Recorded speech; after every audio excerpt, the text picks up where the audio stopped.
Welcome to the 2026 Brown School Recognition Ceremony. I am Tammy Orhood, Director of Global Programs at the Brown School. Commencement is an exciting and memorable occasion, and we invite you to capture this special moment through pictures or video. However, we do ask that you be cognizant that photography or filming may be distracting to people sitting near you and to those speaking at today's ceremony. Please be judicious with the use of your camera and avoid using flash photography. Please refrain from taking photos directly in front of the stage or in the aisles during the ceremony, as this interrupts the graduates' processional line and could block the view of our professional photographers and videographers.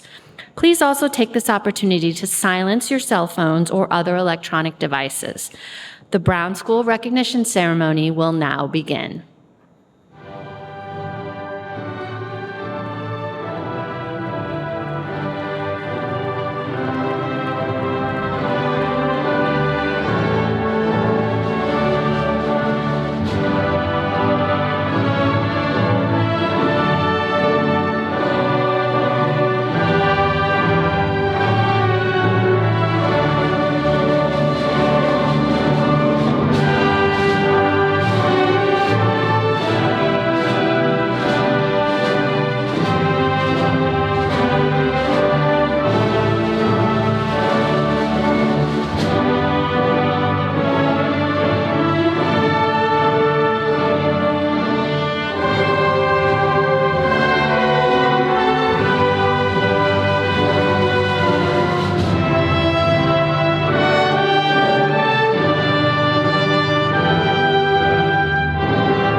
Please be seated.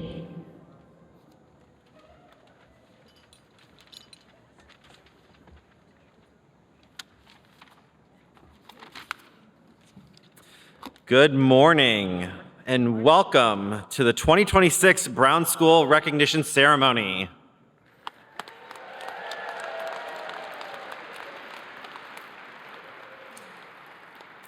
Thank you to all of you who have come out this afternoon to celebrate the class of 2026 on all that they have accomplished. My name is Tyler Deshawn, and I serve as the Associate Dean for Academic Affairs and Enrollment Management, and it is truly an honor to be here with each of you today. Before we get going, I want to publicly thank our Academic Affairs and Advising team, led by Deshawn Scott. You've probably seen him running around. We have a wonderful Academic and Ceremonies team, and all of our staff volunteers for their efforts to make this ceremony happen. I would also like to take this time to share with you the Brown School's land acknowledgement, which honors this place's Indigenous people, past and present, and recognizes the history that brought us to where we are today. I want to thank the Catherine M. Booter Center for American Indian Studies for creating this land acknowledgement with community engagement. Washington University in St. Louis occupies the ancestral, traditional, and contemporary lands of the Osage Nation, Oto Missouri, Illinois Confederacy, Quapaw, Ho-Chunk, Miami, and many other tribes as the custodians of the land where we reside, occupy, and call home. We recognize their sovereignty was never ceded after unjust removal and encourage your own research on tribal removal, tribal sovereignty, and the history of the land you reside. We promote the inclusion of tribal history and the incorporation of contemporary thoughts and actions into your work. In offering this land acknowledgement, we affirm and support tribal sovereignty, history, and experiences by elders past, present, and 7 generations yet to come through their continued connection to this land. Thank you.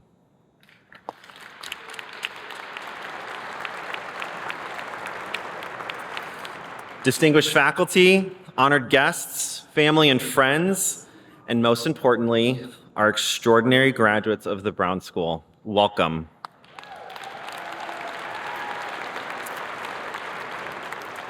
Today we gather to celebrate an incredible achievement in the journey that brought you here, one marked by growth, challenge, discovery, and transformation.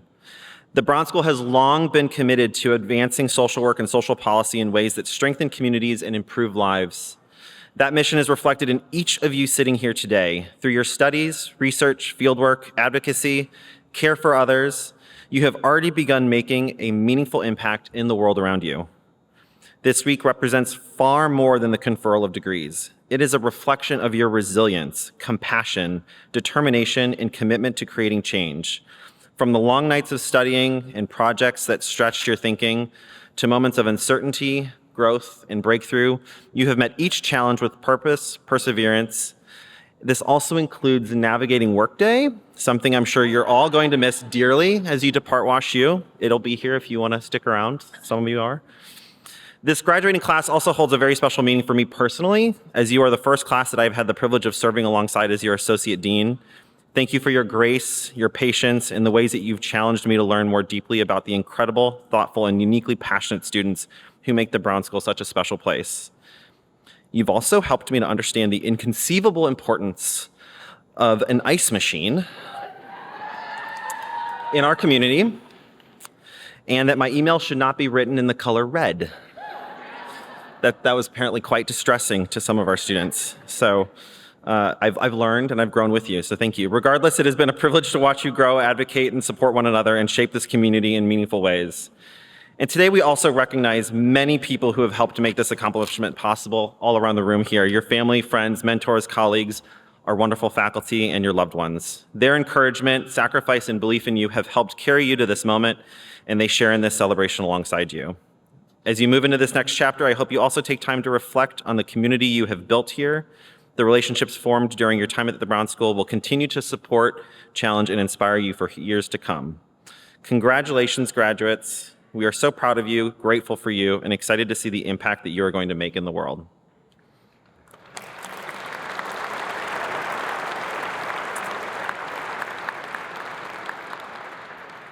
I'd like to now turn it over to our wonderful student speaker, Liz Smith.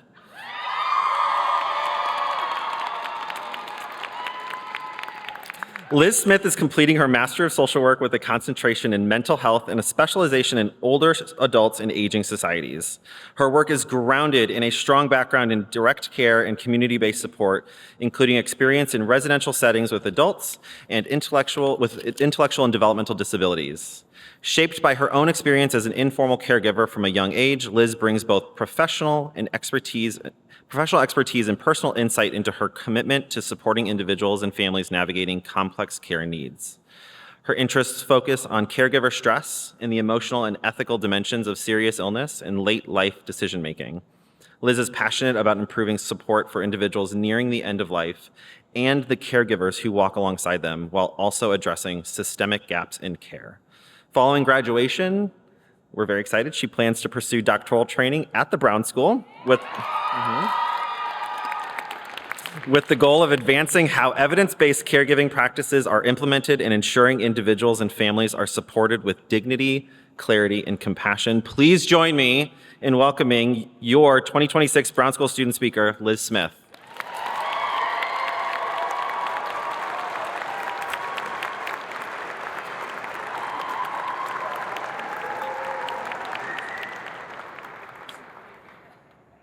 All right, can everybody hear me?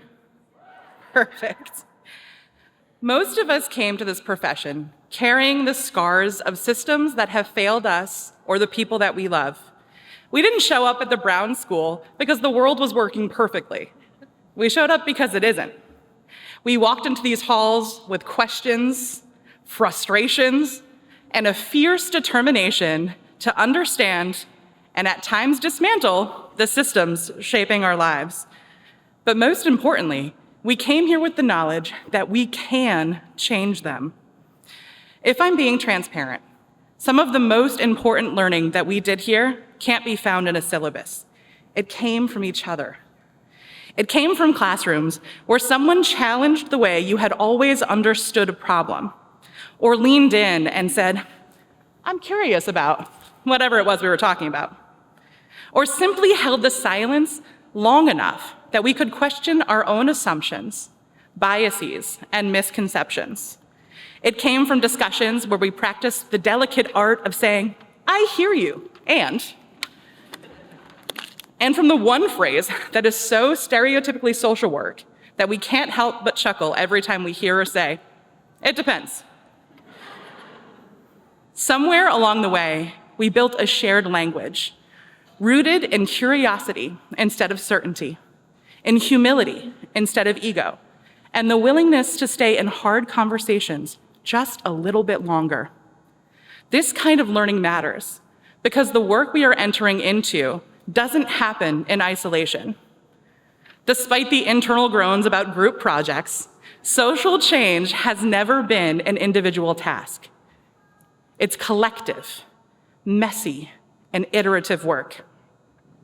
And the spirit of this work is evident in this graduating class, where students organized advocacy groups, met with administration, named challenges, and offered solutions rooted in collaboration instead of competition. And the cool thing is we're starting to see movement towards change. Not perfect change, not immediate change. Systems rarely work that way. But tangible progress on some initiatives that matter deeply to this cohort.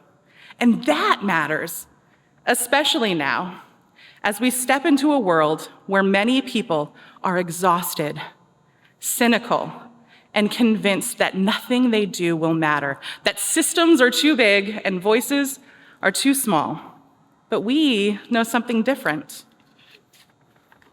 We have spent the last few years practicing how to ask better questions, how to stay in conversations longer, how to listen fully for content and not just conversation, and how to work towards change even when answers are complicated, incomplete, or uncreated.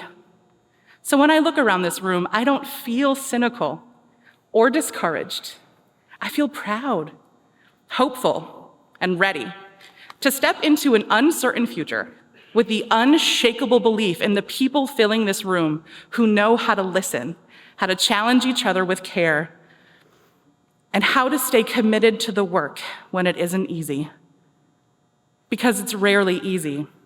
And at a time when the world desperately needs organizers, advocates, researchers, practitioners, and leaders who can do exactly that, I cannot imagine a better group to step into the future with.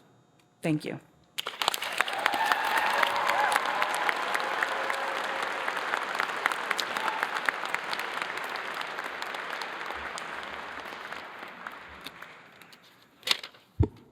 Thank you, Liz, for those inspirational words. We are so grateful for you and all you do for our school and for our community.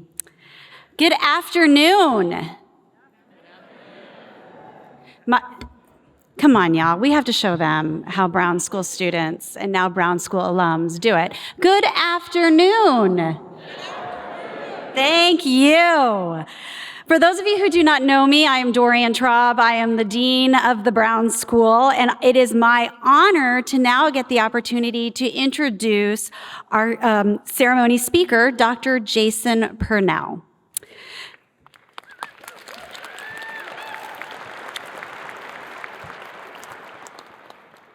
Dr. Jason Purnell joined the James S. McDonnell Foundation as president and CEO in 2023 after leading the Community Health Improvement Strategy at BJC Healthcare. He created health equity programs with colleagues and partners and introduced an anchor institution agenda focused on investments and economic opportunity for historically excluded communities. This work built on his scholarship at Washington University's Brown School, where in 2014, he and his collaborators released the seminal piece For the Sake of All on African American health in St. Louis, inspiring policy change, programmatic innovations. Dr. Purnell's BA is from Harvard, and his PhD is from The Ohio State University, and we are so grateful to welcome Dr. Purnell back home to the Brown School. Please join me in welcoming him.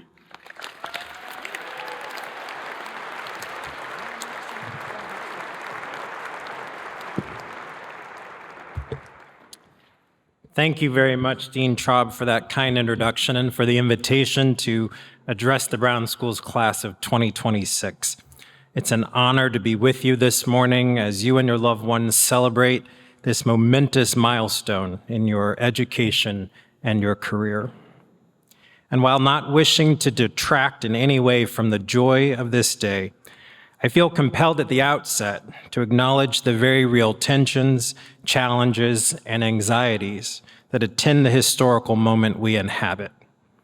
It can easily seem as if the world is coming apart as our institutions encounter erosions in both trust and leadership, as our politics have become meaner and more polarized, as our public discourse has become balkanized and the exchange of ideas has become impoverished, as the scientific enterprise is defunded while misinformation abounds, and as the economic outlook for far too many of our neighbors is precarious at best and perilous at worst. You are entering this new phase of your lives and careers in truly trying times. And I promise that I will offer no platitudes, happy talk, or empty optimism in response. What I hope to propose instead are some things that remain true even in the midst of chaos and uncertainty, even as things seem to crumble and come apart.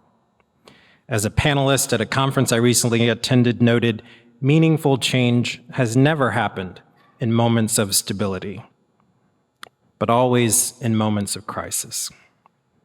That means that this moment, dark as it may seem, offers opportunities for those who are clear-eyed, courageous, collaborative, and creative. The knowledge and experience you have gained in your course of study will be important on this intrepid journey of human progress you are being called to lead. But your knowledge and individual perspective alone will not be enough. Progress, as I used to tell my students at the Brown School, equals what's right plus what works. The first person to have noted that fire is a powerful and fearsome thing was Wright. the first to fashion a torch to light the night, was effective. And even more than effectiveness, yours is the task of creating carefully tended fires around which communities gather for their mutual comfort, aid, and support, around which the rituals that announce our shared humanity are performed, and light for every human endeavor is provided even in the deepest darkness. What follows are some truths to help guide you on the path. First, you must recognize who you are dealing with. We are a relatively young species. Modern Homo sapiens arrived on a 4.5 billion-year-old planet Earth approximately 300,000 years ago. I could regale you with the truly fascinating science that underlies these estimates. The radiometric dating of rocks and the ongoing excavation of the fossil record that traces our species back to Eastern Africa are truly intriguing to me. And I'd guess I'm not alone in that. But I'd also guess that a story that starts with, "In the beginning, God created the heavens and the earth," is even more familiar to this audience. And it is not alone among powerful stories, like Brahma emerging from the navel of Vishnu, or a water beetle bringing up mud from beneath the water to create the earth, and other stories like them that continue to carry meaning for millions of people around the globe. At our core, we are a large-brained social species of primates whose chief ability is the telling of stories. Please do not forget this. The scientific method has its ancient origins in Egypt around 1600 BC, and the formal use of numbers is only about 5,000 to 6,000 years old. But stories have animated, illuminated, shaped, and explained the world for us for much longer than that. And according to popular historian Yuval Noah Harari, our propensity for telling stories has aided in large-scale cooperation so great as to make us the most powerful species on the planet. Not the biggest, not the strongest, and there is daily evidence that we are not the smartest, but the single species that has literally determined the course of natural history, for better and for worse, during our time on the planet. The point? Science and numbers are relatively recent entrants on the scene. Stories remain our most potent cognitive currency. If you want to change the world, tell a better story. And not necessarily the story you like the most or is the most authentically yours, but the one that will allow the most people to understand, join, and cooperate with you. The second truth is about the likelihood of that cooperation. Our being a social species does not mean we get along. In fact, any social psychology text that covers how groups relate to one another will note that a preference for people who are like us and a propensity for conflict with those who aren't is standard issue. In other words, ethnocentric beliefs and behaviors and intergroup conflict are not bugs in our system of human social cognition and interaction. They are features of it.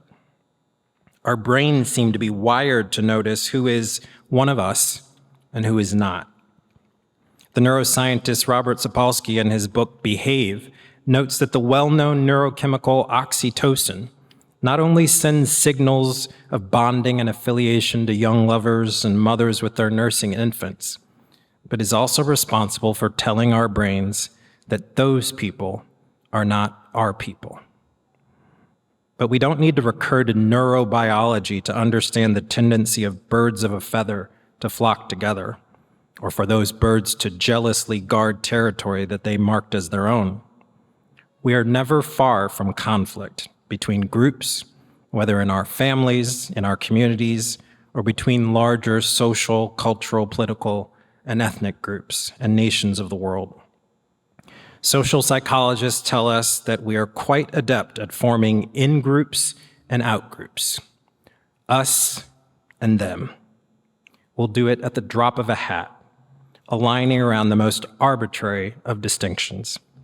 Just ask cat and dog people, or Cardinals and Cubs fans.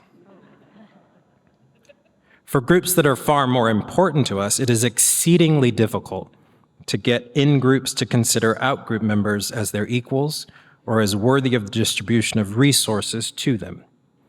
It gets even harder when asking those who enjoy advantages to sacrifice passing them on to their children and subsequent generation so that other people's children may flourish and prosper. What social psychological theory and research suggests is that our best bet is not in trying to convince in-groups that out-groups share equal value, worth, and potential, but in redrawing and enlarging the boundaries of the in-group so that they become a larger we.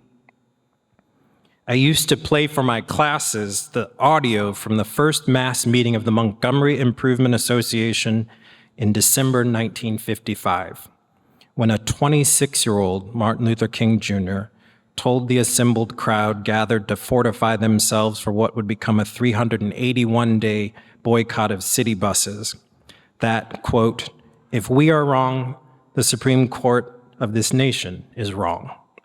If we are wrong, the Constitution of the United States is wrong. If we are wrong, God Almighty is wrong. If we are wrong, Jesus of Nazareth was merely a utopian dreamer that never came down to earth." In 4 sentences, he wrapped the struggle for desegregation in the founding document and the infrastructure of our constitutional democracy and the long history of Judeo-Christian values. He told a story about how Rosa Parks' refusal to give up her seat and the coordinated effort to change city bus policy was about a larger us. It didn't eradicate the Klan or the White Citizens Council in Montgomery, but it did open the door for those whose minds were changeable, with whom alliance was necessary. It was the opening scene to a moral drama, a story that the world could not ignore, indeed still remembers some 70+ years later. I cannot stress this point enough in these times of ideological purity tests and social media echo chambers. Change is won by coalitions of coordinated action. I go back to Harari here, who said in his book Homo Deus, if you want to launch a revolution, don't ask yourself how many people support my ideas.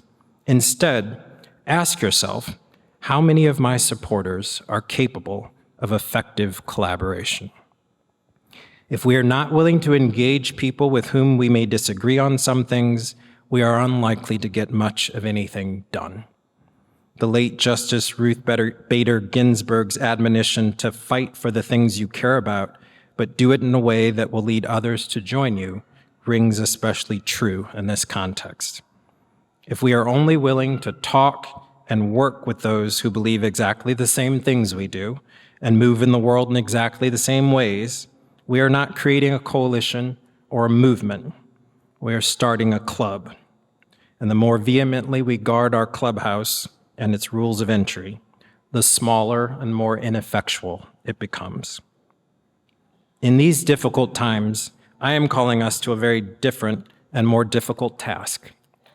We need to tell better stories that widen the circle of who is included in us in order that more of our human family can share fully in the freedom, peace, and prosperity that our world village is capable of.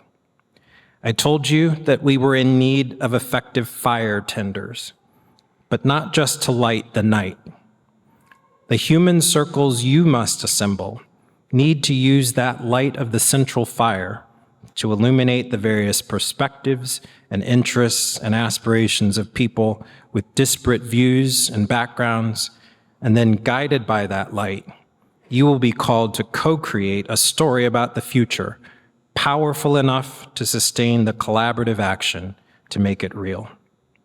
This is the only way change has ever occurred, and the only way it ever will. In this age of AI anxiety, social media, and screen addiction, I'm asking you to remember what it is to be human and what it takes to advance humanity. And I want you to do that with clear eyes about the limitations of cooperation under conditions of conflict, but also with a lively sense of what is possible when we stop being us and them and become we. There are few things more powerful than we. We who strive, we who care, we who struggle, we who dream, we who work, and we who love. Even though the historical record is replete with our conflicts and divisions, it is also full of our heroism, our helping, and our flourishing in this shelter of one another. I know that we can do this because I know that we have done it, and that gives me hope. And your capacity for clear-eyed, courageous, collaborative, and creative action, inspired in no small part by your time at the Brown School, also gives me hope. Not optimism, but hope, its older, wiser cousin. So go out, graduates of Brown School's class of 2026, and light fires around which the human family can gather all over the world. We will be rooting for you.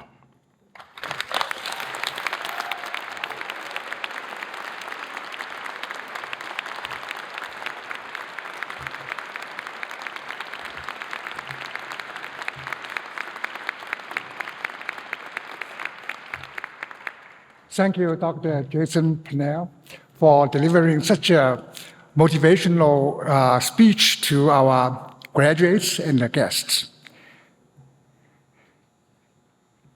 We will now begin recognizing our PhD candidates. Will the PhD candidates come forward?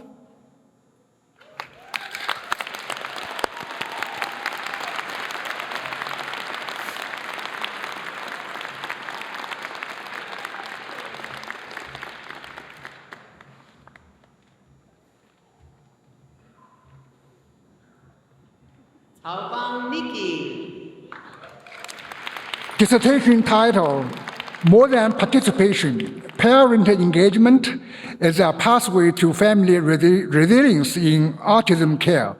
Dissertation chair, Dr. Melissa Johnson-Reid.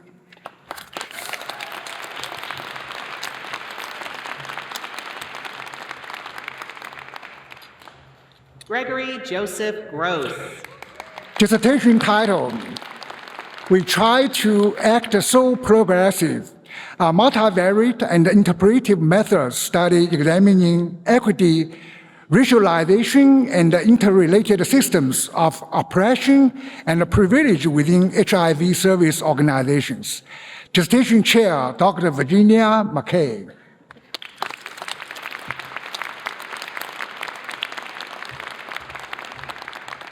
Jennifer Natabi.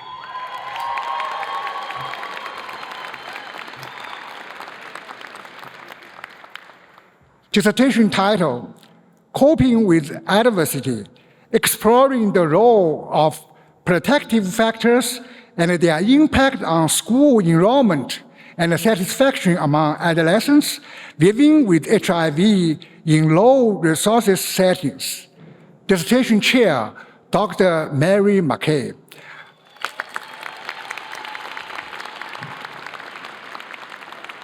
Dr. Mary McKay cannot join us today, so I, as a member of Jennifer's dissertation committee, I will hold her.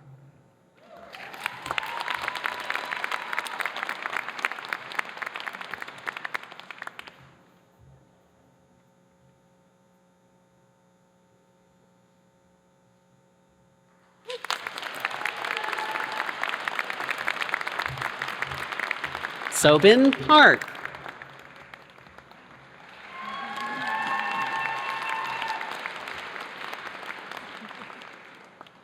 Dissertation title, Social Connectedness Among Older People Living with Dementia. Dissertation chair, Dr. Vanessa Fabry.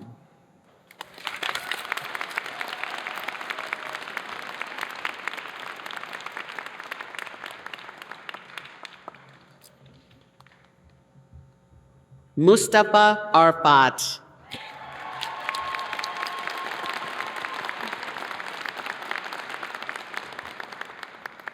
Dissertation title, Enhancing the Well-Being of Refugees with Disabilities Through Equitable Access to Essential Services, a participatory qualitative study in the United States.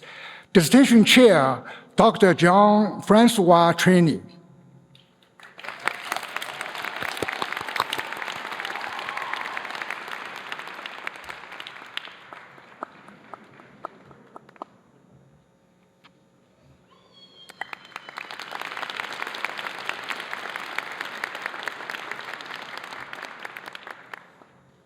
Mary Catherine Shires.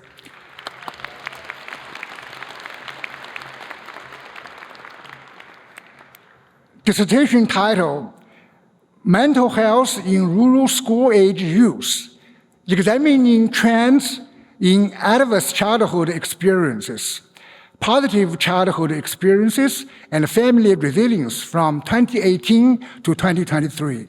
Dissertation chair, Dr. Melissa Johnson-Reed.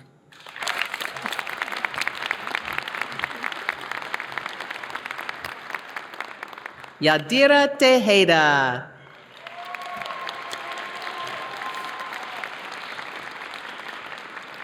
Dissertation title, Latino Fathers and Their Experience with Child Protective Services. Dissertation chair, Dr. Brett Drake.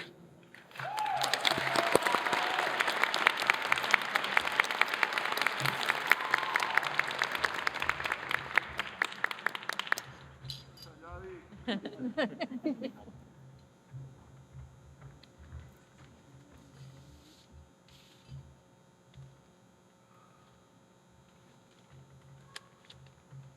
will now begin awarding our Master of Social Work candidates.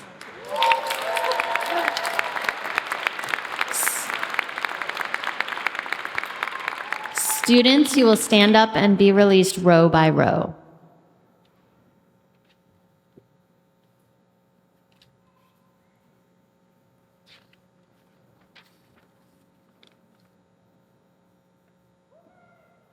Markia Antoinette McClellan.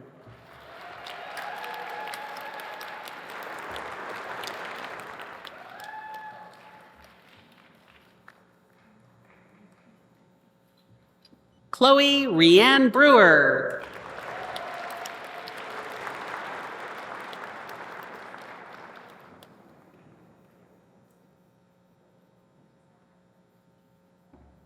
Ariana Varela.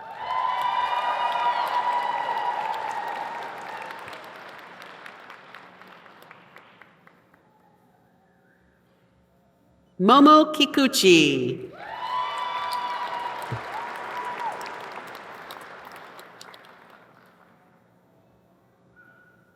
Victoria Lujan Bregeler.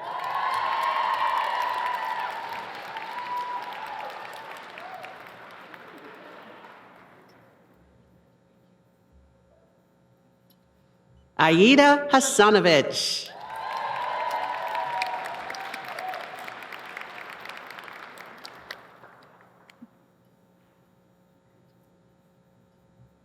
Zoe Danielle Kaufman.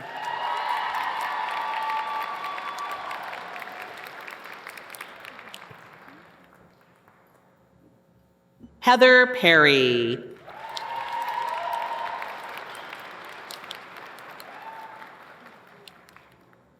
Hannah Jumper.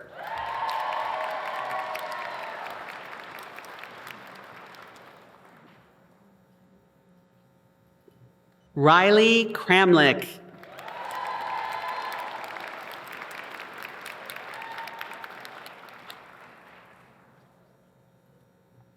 Kate Van Schaik.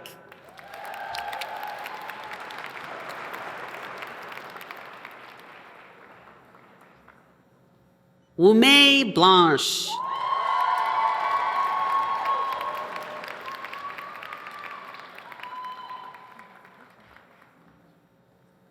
Pearl Cohen.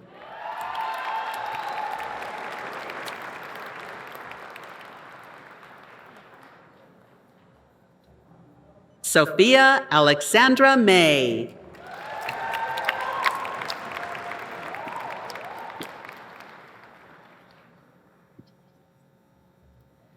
Ari Anua.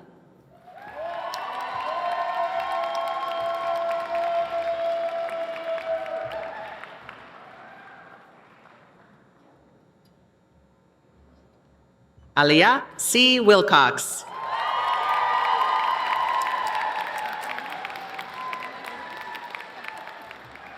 Serena Taylor.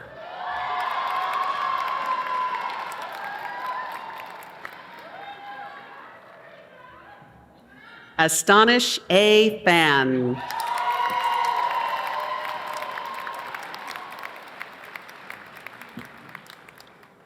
Christian E. Smalls.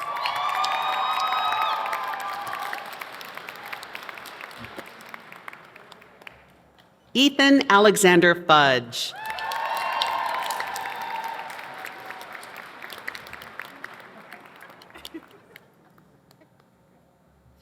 Elaine Schmidt.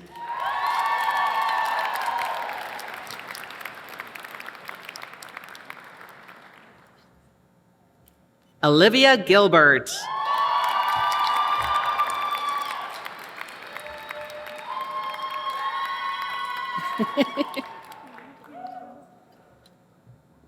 Mary Angela Kelly.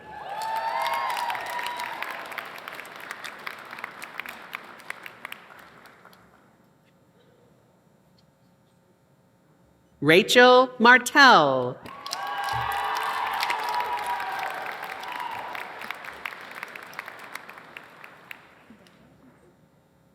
Rachel West.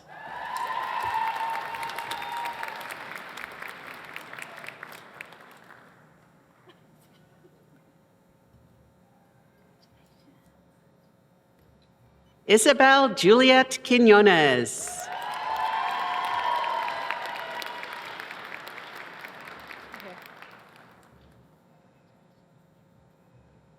Junzhou.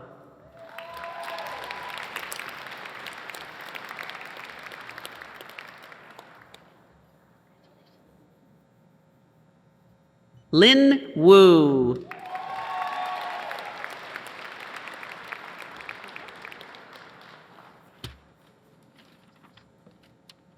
Jada Peaton.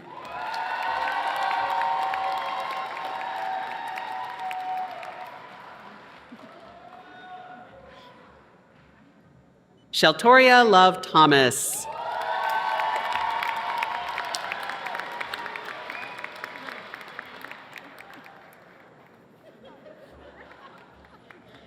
Lillian Elizabeth Geringer.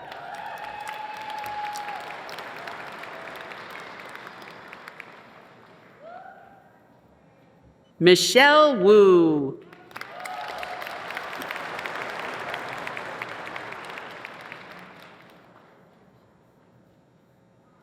Nathan Doherty.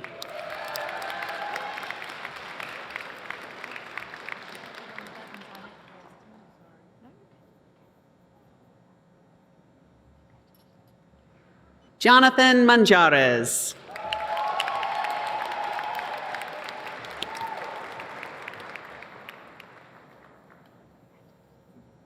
Mei Ying Du.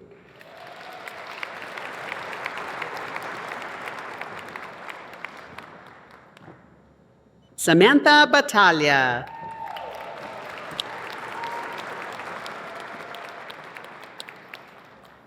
Stanley King.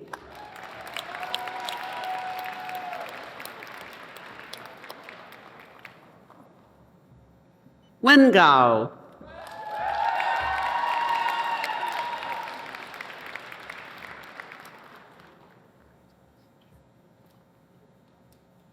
Chujin Sun.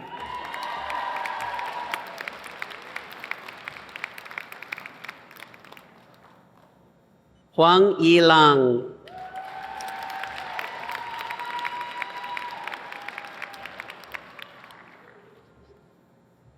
Gabby Skupoff.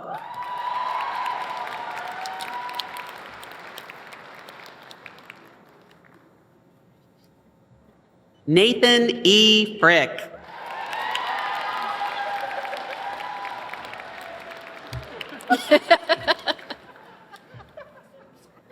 Austin Coltrane Nico.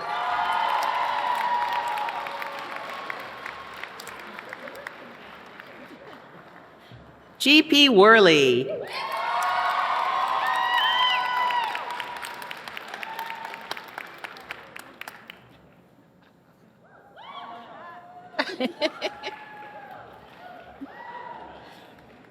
Willow Catherine Rosen.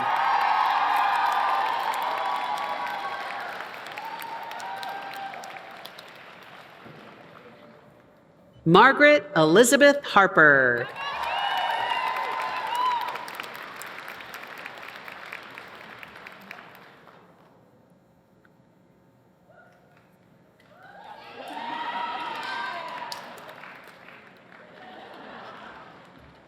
Jordan Fredrickson.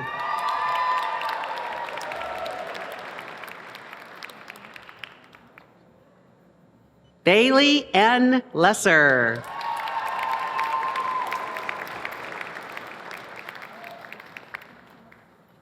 Sarah Nicole Cook.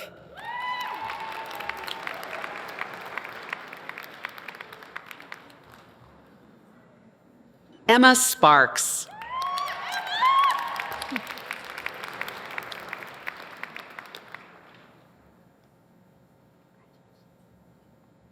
Maria Dela Luz Montoya.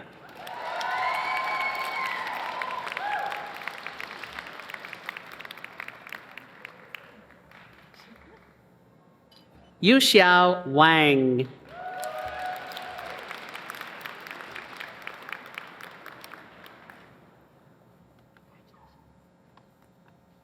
Kareem Hamoda.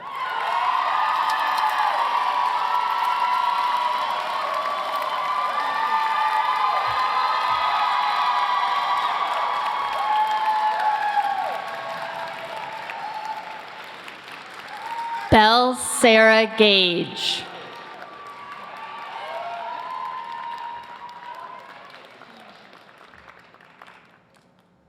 Darren Janal Loa.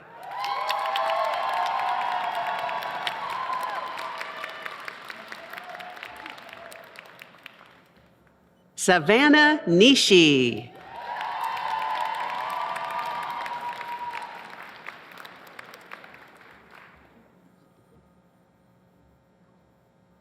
Deja Noel Thin.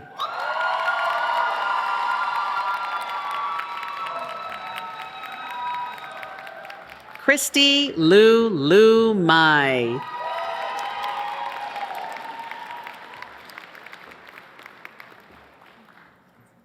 Bashenyi Teddy Nima.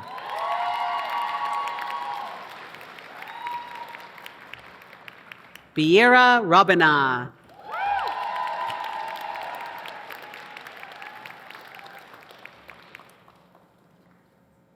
Michael Luke Williams.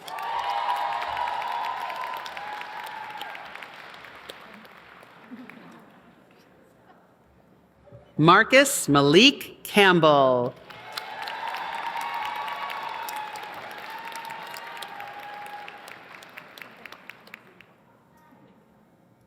Sophia Catherine Jones.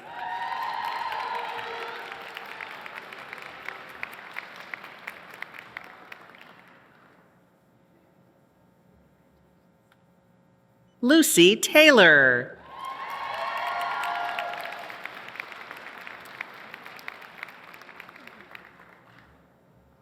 Dennis Planai.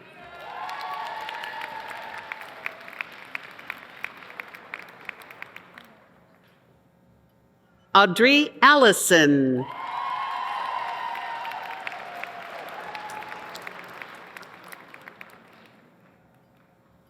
Avola Denise Atemango.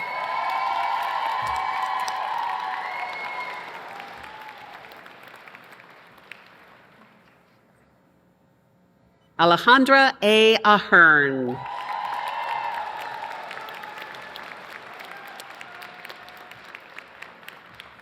Matthew Brazzolotto.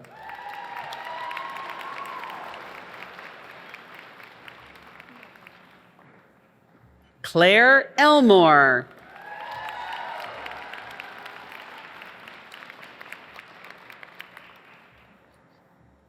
Haley Day.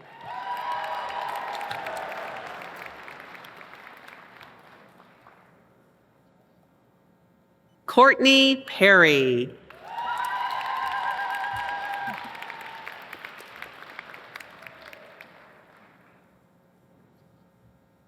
Buffalo Heart Woman Poor Bear.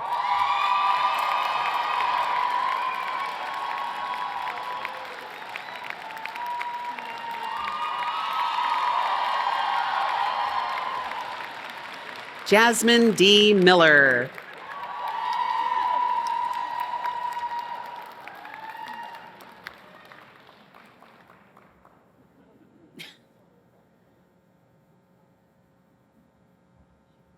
Dominique Prothro.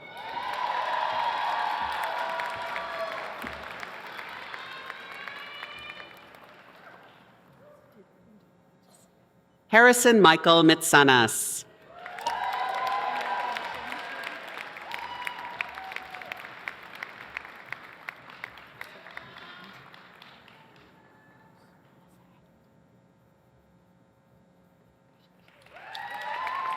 Megan Elliott.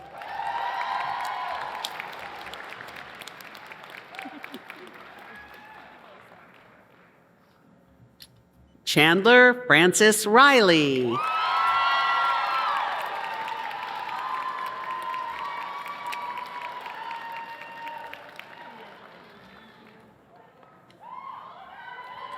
Emma East.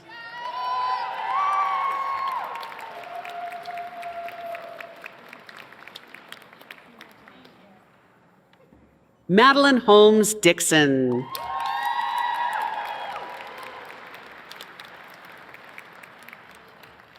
Catherine Kenyon Johnson.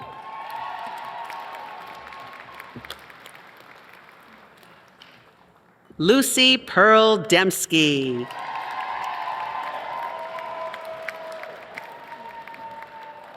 Isla Bell Frazier.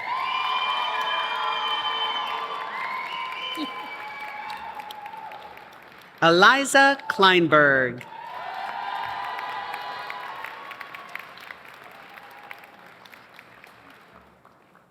Jay Fink.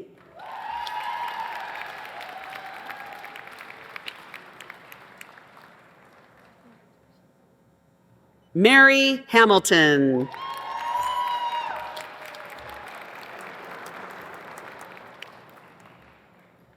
Joanna Lara.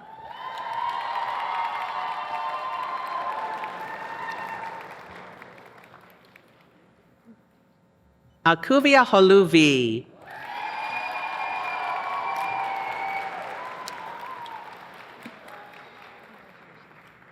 Victoria Trammell.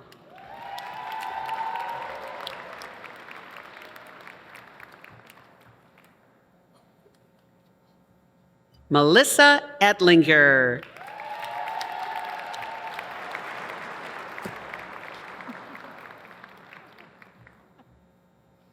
T. Kit Chu.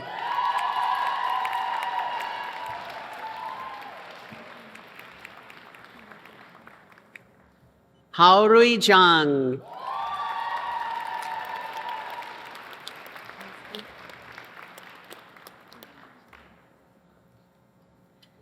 We will now award our Masters in Social Policy candidates.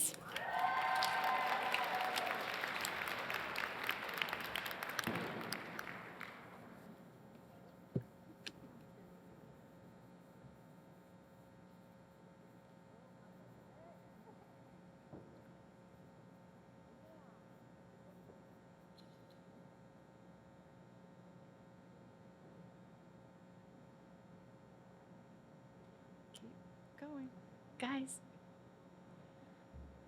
Come on up.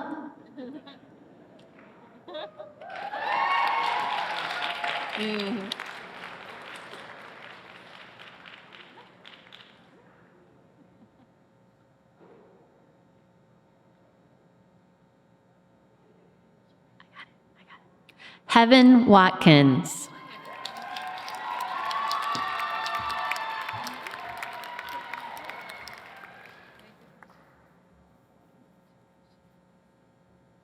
Xiang Wang.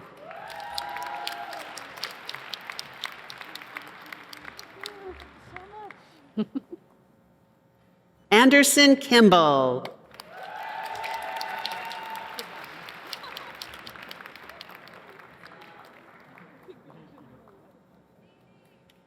Paul Scott.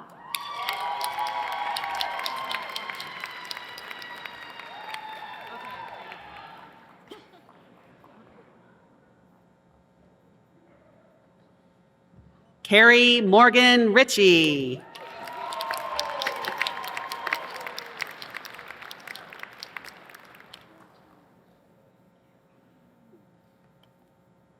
Kathleen Lamar.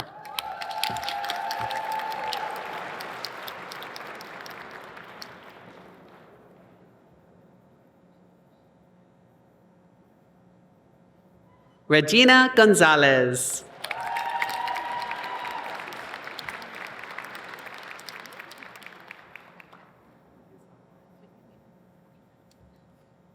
Lauren McQuaid.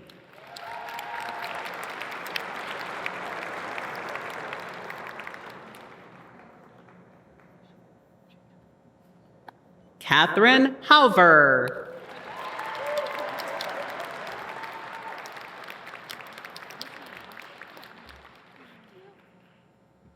Victoria Chicalero.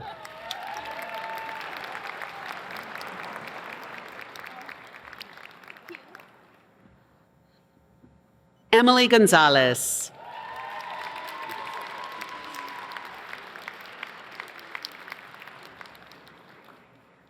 Jenna Sierra.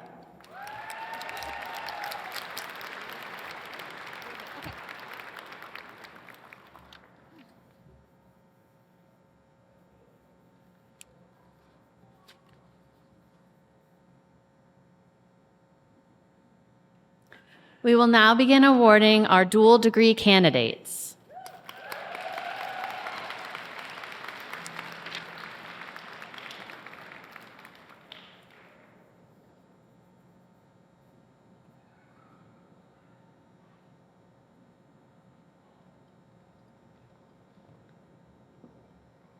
Yutsen Pai.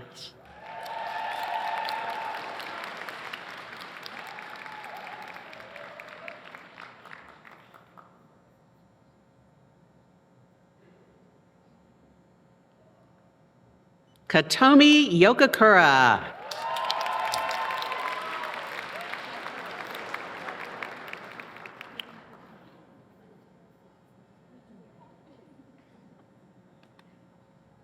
Isheta Gupta.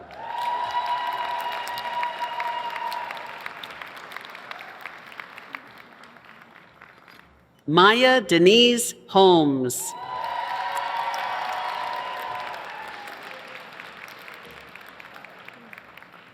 Emma English.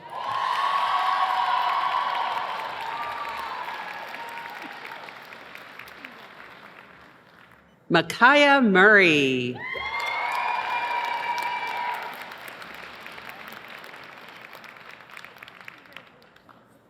Xiaoyu Wang.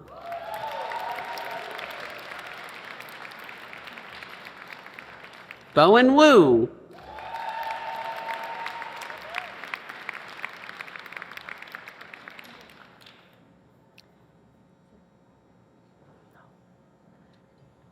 We will now begin awarding our student marshal and student speaker.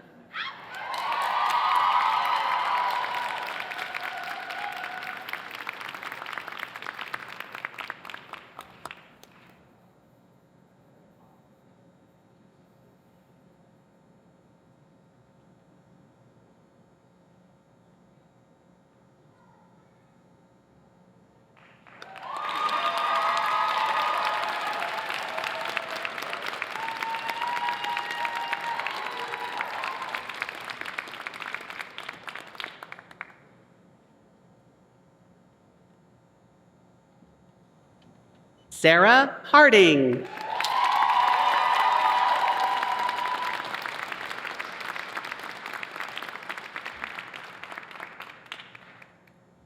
Liz Smith.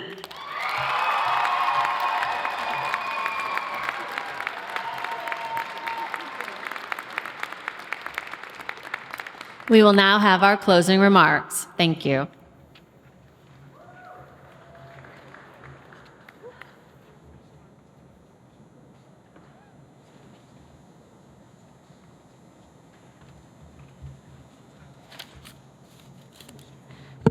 Congratulations, class of 2026.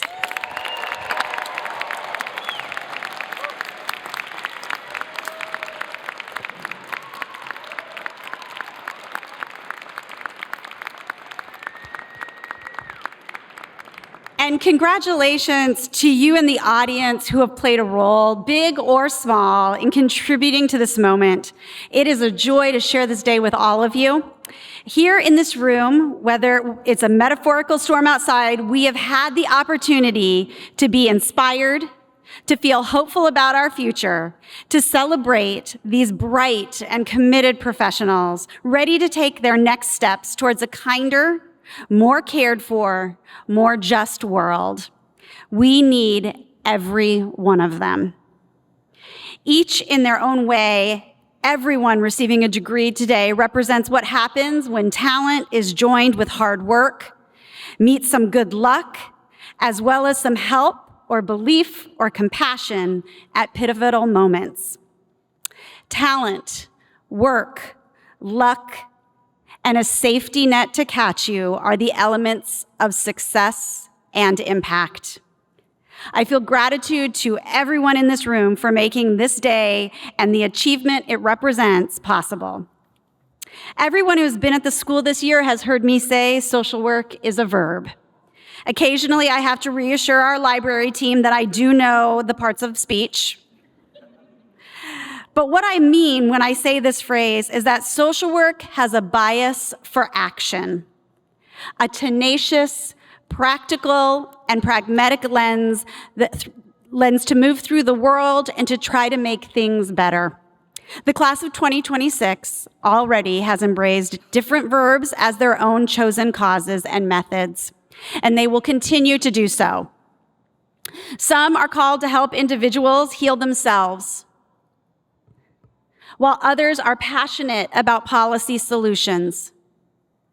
Some are called to challenge imperfect systems by disrupting them, while others find leverage points to work from within those systems for better decisions. Some are advancing our knowledge base, so we better know how to help. All of this is good work. All of this is in keeping with the values of our profession. Yes, and we need it all. It's not an easy world out there for people who care deeply. We are centering not only their own gain, but collective well-being and concerns of people who are marginalized, vulnerable, surviving trauma, or otherwise struggling. Your good, kind, caring impulses will probably sometimes be misunderstood. That hurts, and it can naturally cause a person to separate, harden, and judge. Just as Dr. Purnell has advised you, I want to encourage you to try to remain open to others, even as they frustrate you, even as you may feel an impulse to categorize them irretrievably. Quoting Ted Lasso, but apparently not Walt Whitman, I urge you to be curious, but try to suspend making the kinds of judgments that make it possible to work in coalition with others with whom you have difference.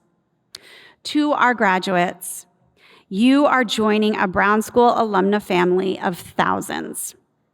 Your fellow alumni are incredibly generous. Seek them out, network, build connection, and when the time comes, please pay forward into future classes of the school the sense of connection and belief in each other that is palpable in here today. Now it is my great pleasure to ask Deshawn to lead our recession, symbolizing the end of your degree programs and the beginning of the next part of your lives. You did it, class of 2026, and we are so proud of you.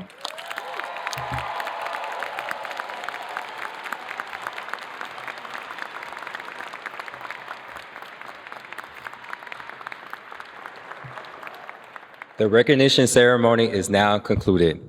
Will the student marshal lead first the candidates and then the faculty in recession?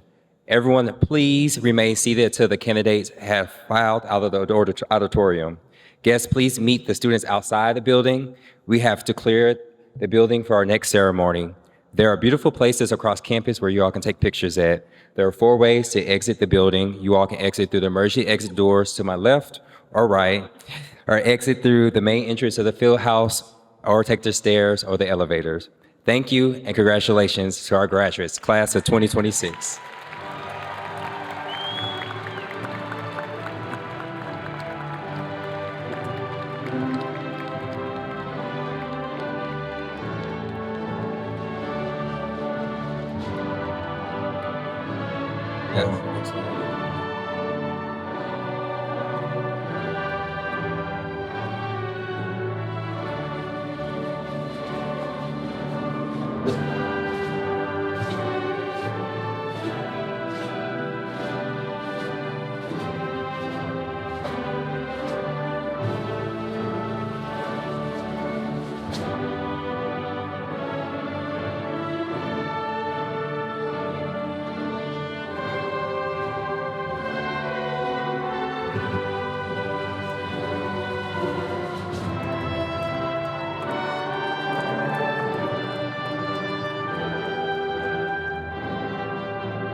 Thank you.